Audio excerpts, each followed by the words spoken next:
بسم اللہ الرحمن الرحیم۔ اقامت مستحب ہے کہ انسان کا بدن اقامت کے وقت ساکن ہو۔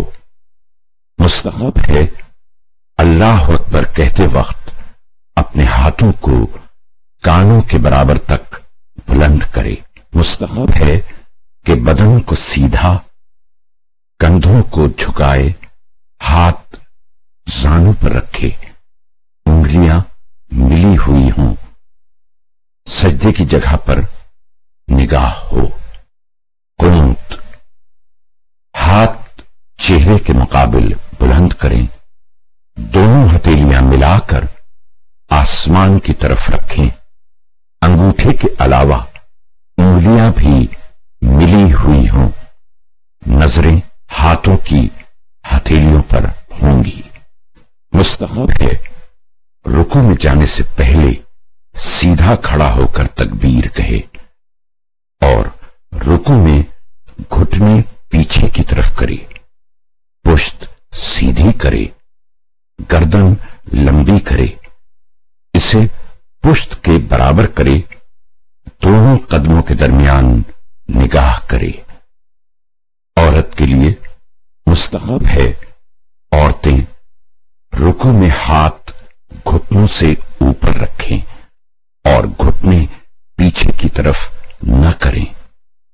احتیاط واجب ہے کہ رکوع میں 3 مرتبہ سبحان اللہ یا 1 مرتبہ سبحان ربی العظیم و بحمدہ سے کم ذکر نہ ہو۔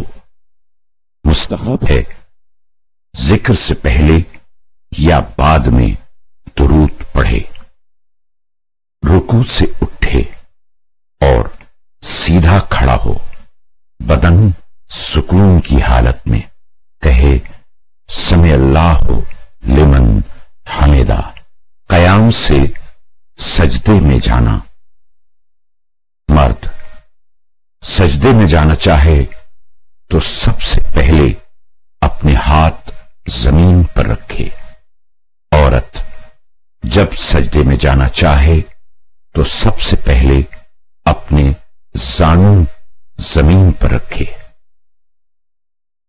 سجود ہر رکعت میں رکوع کے بعد 2 سجدے ہوں گے۔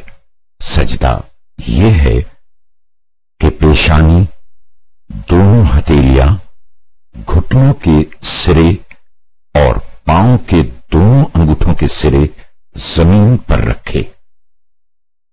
مرد کوہنیاں اور شکم زمین سے نہ چمٹائیں، بازو کھلے ہوں۔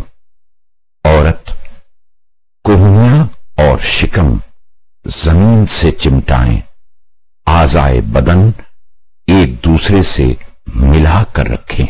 تشہد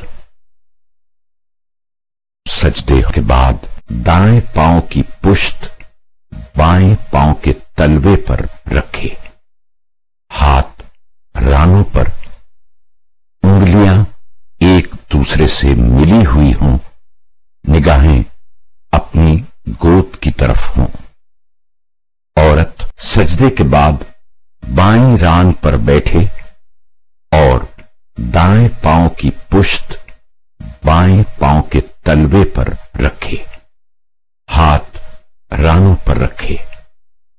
جب بیٹھ جائے اور اس کا بدن ساکن ہو جائے تو تکبیر کہے، اس کے بعد استغفر اللہ